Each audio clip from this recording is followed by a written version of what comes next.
Shalom shalom. Imana iguha umugisha wowe tugiriwe amahirwe n'ubuntu bwo kubana muri ikiganiro. Imana ikwishimire.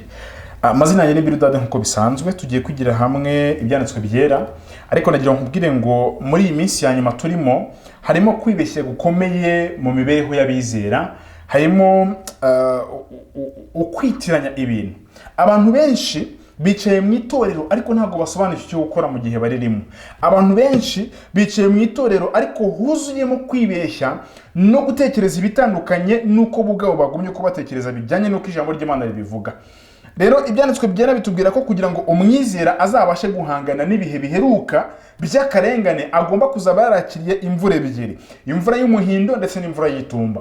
Imvura y'umuhindo niyo ibanza kugwa ikabanza kumeza, hanyuma imvura y'itumba ikaza gukomeza ibyameze. Ubwo turi mu mwuka mabe ntujye mu mubiri. Hanyuma rero imvura y'itumba ibyanditswe byera kibitubwira, tugiye kugira hamwe amagambo dusanga mu ntambwe zigeza umuntu ku bubyutse.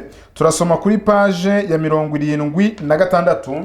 Hari amagambo avuga ngo Mwuka Wera hatabayeho imvura y'umuhindo nta mvura y'itumba yabaho. Reka twumve ko ibyanditswe byera bitubwira.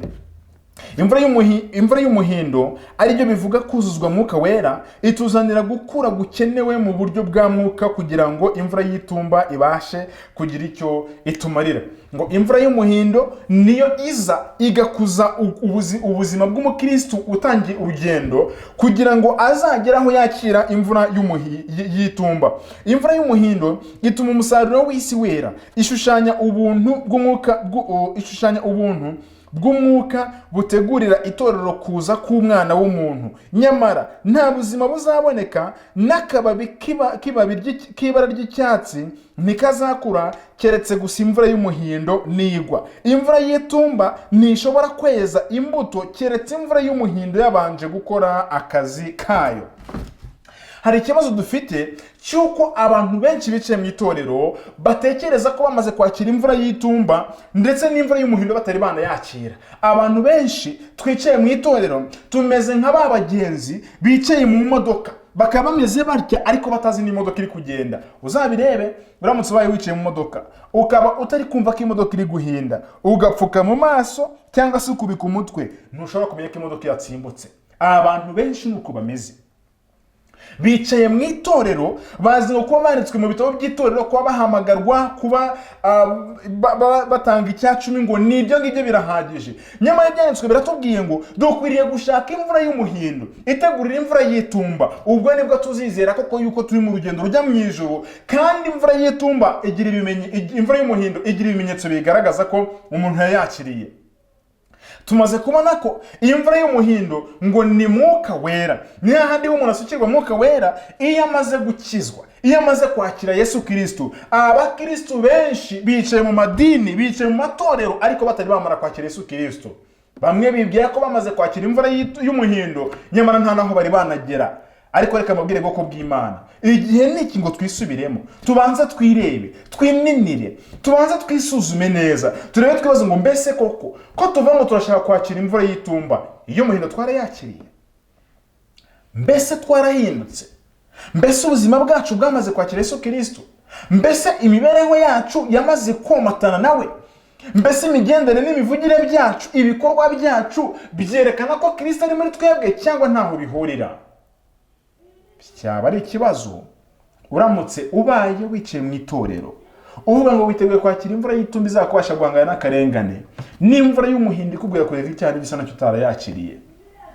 Abantu benshi bicaye mu itorero bavuga ko bamaze kwakira imvura y'umuhindo, nyamara ubusambanyi bari nabwo, ubujura bari nabwo, uburozi bari nabwo, ubugome bari nabwo. Yesu Kristo ntashobora gutona n'ibyo bintu. Kandi imvura y'umuhindo reka mbabwire, ariko reka tubisome kuri page ya 82 n'iki gitabo Imbuto z'Umwuka cyangwa Imirimo ya Kamere. Turebe umuntu wamaze kwakira imvura y'umuhindo imibereho agira, n'umuntu wishuka ko yayakiriye imibereho agira. Reka dusome twumve. Imbaraga ya Mwuka Wera ni ubugingo bwa Kristo buri mu mutima.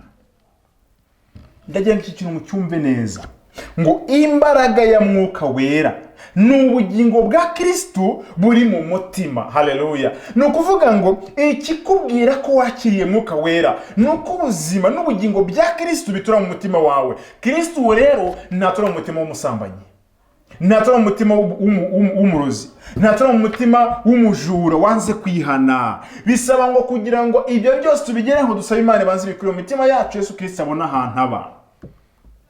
Mwene data, ndagira ngo ikintu cyumve neza ngo imbaraga y'Umwuka Wera ni ubugingo bwa Kristo buri mu mutima. Nitubona Kristo cyangwa ngo tumuvugishe, nyamara Mwuka Wera aturi iruhande, aba ari ahantu hamwe nkuko ari n'ahandi, akorera muri buri muntu wese wakira Kristo. Ibaze, abantu benshi birirwa baririmba ngo bamaze gukizwa, abantu benshi birirwa baririmba ngo bakiriye Yesu Kristo, ariko abavuga batyo ni abasambanyi, abavuga batyo ni abajura, abavuga batyo ni abanyamashyari, abavuga batyo ni abasinzi. None ikibazo, mbese Yesu Kristo yaba umusinzi bigakunda? Ntibishoboka. Yaba umujura bigakunda? Ntibishoboka. Yaba umusambanyi bigakunda? Ibyo ntibishoboka. None wowe uvuga ko wakiriye Yesu Kristo, akaba ari mu bugingo bwawe, ukaba uri muri ibyo ngibyo wanze kwihana, utegerezaho Kristo muri kumwe? Utegerezaho Kristo muri kumwe? Igisubizo ni oya. Oya. Kristo ntabana n'abameze batyo. Icyo akora, Yesu aravuga ngo mpagaze ku rugi ndakomanga, umuntu niyumva ijwi ryanjye agakingura, nzinjira iwe dusangire. Ariko ikibazo, tumwumva komanga, ariko kubera ko ubusambanyi bwatubase twanze gukingura imibereho yacu, kubera ko ubujura bwatubase twanze gukingura, kubera ko akayoga katubase cyangwa ubwambuzi bwatubase twamwumvisha ari gukomanga, ariko twanze gukingura. Ariko ibyanditswe bikambwira ngo Mwuka w'Imana ntazahora aruhanya n'abana b'abantu. Oya, oya, Mwuka w'Imana ntazahora aruhanya n'abana b'abantu. Reka tujyane ngo tumaze kubona amagambo avuga ngo Umwuka Wera yinjira mu muntu wamaze kwakira Kristo, abatuwemo na Mwuka Wera bera imbuto z'umwuka. Reka turebe abantu bishuka ngo bakiriye Mwuka Wera ariko ntawe, uretse wumve ukuntu bigenda. Abagalatiya 5:22 herekana imbuto z'Umwuka Wera. Icyambere ni urukundo. Abantu urukundo rwarabuze, abagore n'abagabo nta rukundo, abana n'ababyeyi nta rukundo, abaturanyi hagati yabo noneho ni ibibazo.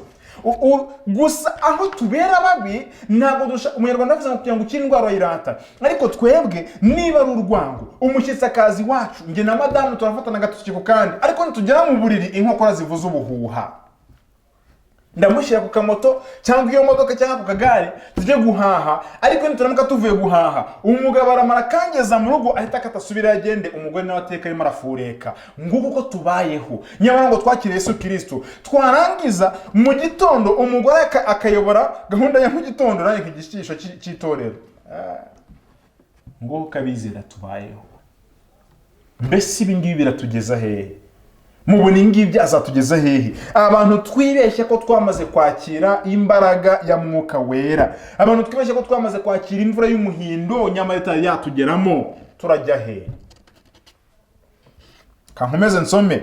Abantu bakira imvura y'umuhindo ari byo bisobanura Mwuka Wera, bera imbuto zikwiriye. Icyambere twabonye ko bera imbuto z'urukundo. Icya kabiri bagira ibyishimo, abantu babaye abarakare mu ngo, abantu ntibakivuga. Usanga umugore ari ahangaha ajunjamye, umugabo nawe akaba ari ahangaha ajunjamye. Icyakora abana kubera ko hari igihe baba batabyitaye iyo bakiri bato, bo baragerageza bakisanzura bakisekera, ariko umugore n'umugabo bakaza kuza guhurira, umugore abwira umugabo ngo byahiye ngwino urye, simple gusa, gutyo nta kindi. Umugabo akarya buragijugujugujugu, yamara kujya akaba aragiye. Nguko uko imiryango ibayeho, nta rukundo rukiri mu miryango, nta byishimo. Abantu bakiriye Mwuka Wera barangwa n'amahoro, ariko amahoro yarabuze. Njya kubona ukabona umuntu arakurakariye, umva utazi ngo byagenze gute. Umuntu akagambirira kukubuza amahoro kandi yitwa ngo murasengana, yitwa ngo murabana mu rugo, ariko iryo juru tuzajyamo dute kandi abatugambanira baturimo, natwe turi mu bagambanyi, ari twe abanyamashyari, ari twe abanyamatiku. Mbese mutekereza ko Yesu Kristo wandikishije ibi ngibi azagera igihe akivuguruza akabana n'inarijye twanze kurekura. Ibyo ntibishoboka, ntibizanashoboka. Hanyuma abantu bamaze kwakira Mwuka Wera barangwa no kwihangana.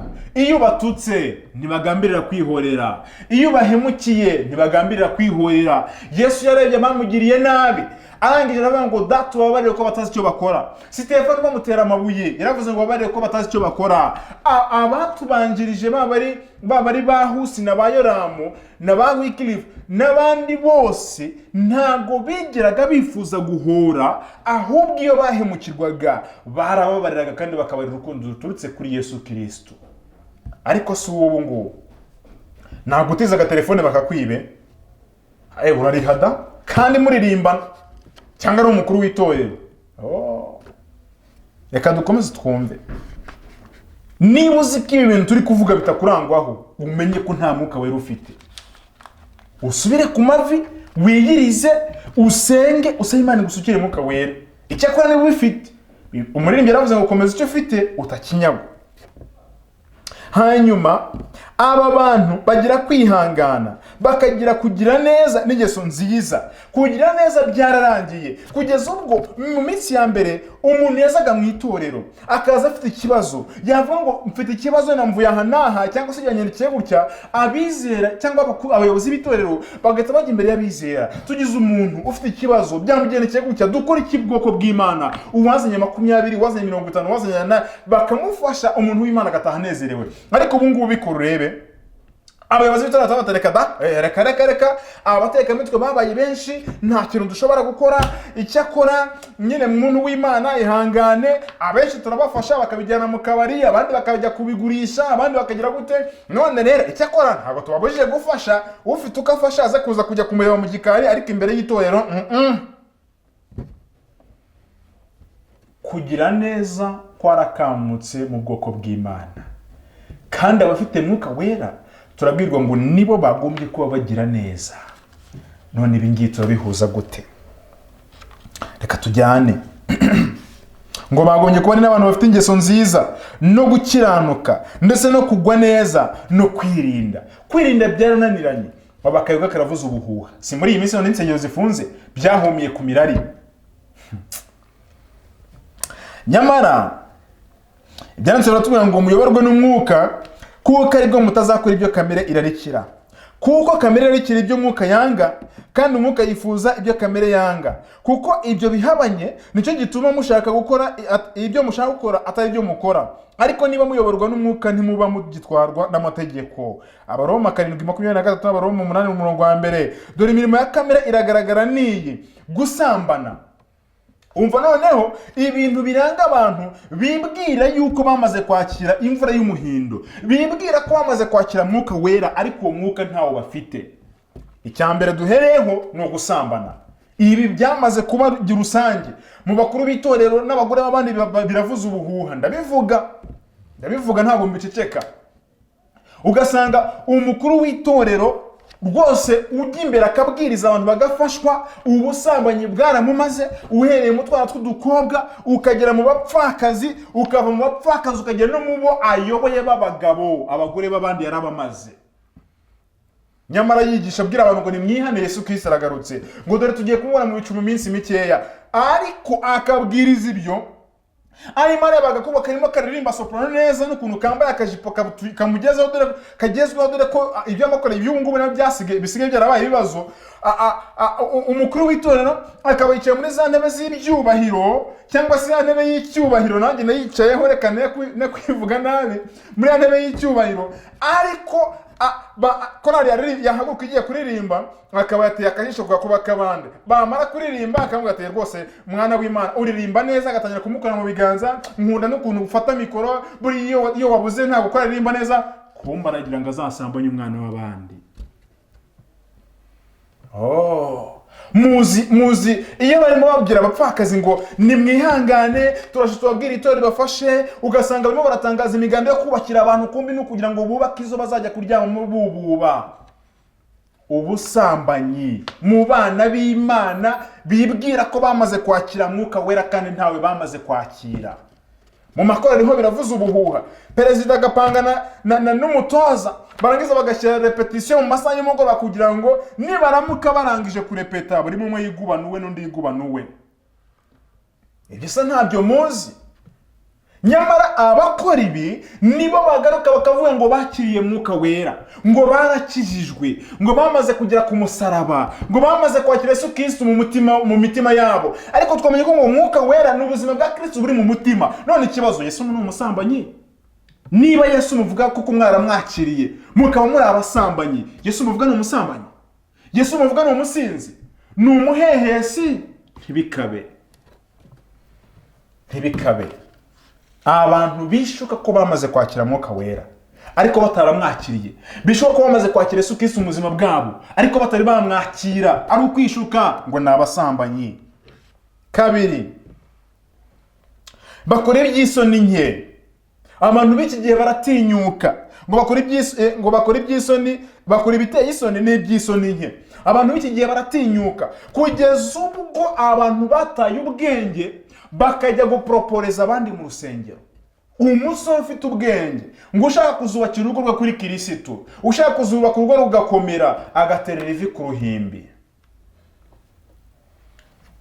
Ibindi by'isoni nke namwe murabizi, ibibera mu mbago z'urusengero. Abantu ngo baje muri repetition, repetition yamara gusoza bagatangira gufatana amayunguyunga, abahungu n'abakobwa bakiri no mu mbago z'urusengero. Vrema murumva? Ariko reka dukomeze twigendere.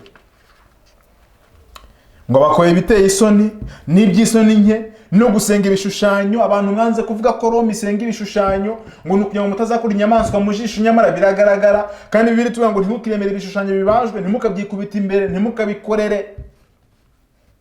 Imana yo mwijuru yo dukwiriye gusenga, no yo dukwiriye kuramenya, ngo no kuroga aba noneho uburozi bwo busengo bwaradutse, ngo no musengero musengero basigaye babuzanamo. Noneho ikintu gitangaje bakavuga ngo nimuhumirize dusenge. Umubyeyi wazanye umwana mu gihe abandi bahumirije basenga, bakamufasha arimo aramusimbiza, arimo arareba nyirakana kumwicaye iruhande, mu gihe abandi banga mena anaka yabanga mena, ariko arimo areba ko nyirakana akapfunyura agapfunyika ngo amukorere ku munwa w'umwana. Ngiyi imitima iri mu rusengero kimeze. Iri juru tuzaribona gute nidukomeza kwitwara gutya? Ntabyo muzi se? Ntago murumva abo muri kwa mwavuga ngo yarandoze n'impamvu ntikijya kuririmba, babaririmbana. Uburozi bwabaye uburozi. Ngo no kwangana, no gutongana, n'ishyari, n'umujinya, n'amahane, no kwitandukanya, no kwirema ibice, no kugomanwa, no gusinda, n'ibiganiro bibi n'ibindi bisa bityo. Tubonye ibintu byinshi. Ibi byose ni ibiranga umuntu wibeshya ko yakiriye Mwuka Wera ntawe afite, ahubwo umutima wuzuye kamere gusa. Niba uzi ko ibi ngibi bibonetse muri wowe, jya ku mavi wiyirize, usenge, usabe Imana, ureke ikibi cyose kiri muri wowe, urebe ko nibura yagusukira Mwuka Wera. Imvura y'umuhindo ubwo nibwo uzayibona. Naho ibimeze gutyo, ibirenze ibyo ngibyo, niba ari uko bimeze, ibyanditswe biratubwira ngo ndababwira hakiri kare nk'uko nababwiye kera, yuko abakora ibisa bityo batazaragwa ubwami bw'Imana. Ndababwiza ukuri ko abantu bagiye ibiganiro bibi, abarozi, abagome, abasambanyi, abasinzi, n'ibindi byaha ntarondoye, abantu babifite upfa kubifite mu mutima waranze kubireka, nta bwami bw'ijuru umuntu azabona natihana. Ibintu byo kwibeshya ngo twakire Yesu Kristo muri twebwe, Kristo se twakiriye niwe udushuka kujya kwiba, niwe udushuka se guhemukira bagenzi bacu, niwe udushuka ubwambuzi isi. Kristo ntakore bimeze bityo. Umuntu ufite Yesu Kristo agira urukundo, arihangana, arabwiriza, arafasha, ahorana umunezero, ahorana akanyamuneza, niyababajwe ntiyihorera ahubwo arababarira. Ariko ibyo byarayoyotse. Mwene data, iki nicyo gihe cyo kwisubiraho ngo turebe, ngo twumve icyo Imana itubwira, tuvugane nayo bitari ibya nyirarubeshwa, ahubwo tuba abakristo dukizwe dukijwe koko. Ndasoje. Imana ikugirire neza. Niba wumva hari aho waguye, jya ku mavu usenge, Imana ikubabarire. Niba wumva kandi ukomeye, umutima wawe ukaba ugushinja ko ukomeye rwose, ari umuhamya ukomeye uvuga uti ibi bavuze by'umwuka wera nanjye nsanze izo mbuto zose nzujuje. Umuhanzi yaravuze ngo komeza icyo ufite utakinyagwa. Icyakora nyemera dusenge mbere ko dusoza. Data mwiza, twize ijambo ryawe, turisuzumye turatsinzwe. Ndakwinginze kugira ngo uze ubane natwe. Ibyatunaniye ubitubashishe. Dusanze twibeshya ko dufite Mwuka Wera, dusanze twibeshya ko twasukiye imvura y'umuhindo ndetse n'itumba, nyamara nta ntambwe rimwe twese dutera. Uwiteka, ndakwinginze kugira ngo duhindurire ubuzima bw'icyaha twahozemo, ubutwambure, uduhe imitima mishya, uduhe umutima ari muri Kristo Yesu, kugira ngo tuzabone ko tubona ubugingo buhoraho. Bana natwe, ari jyewe, ari mwene data cyangwa mushiki wacu, uduhere umugisha hamwe, uturinde ikibi n'igisa nacyo, uduhe imbaraga yo guhunga icyaha n'igisa nacyo. Uwiteka, ndakwinginze kugira ngo imibereho yacu ibe ishingiye kuri wowe, kandi ikiruta byose uzaduha ubugingo bushya ndetse buhoraho. Tubisigire mu izina rya Yesu Kristo turakoze. Amen.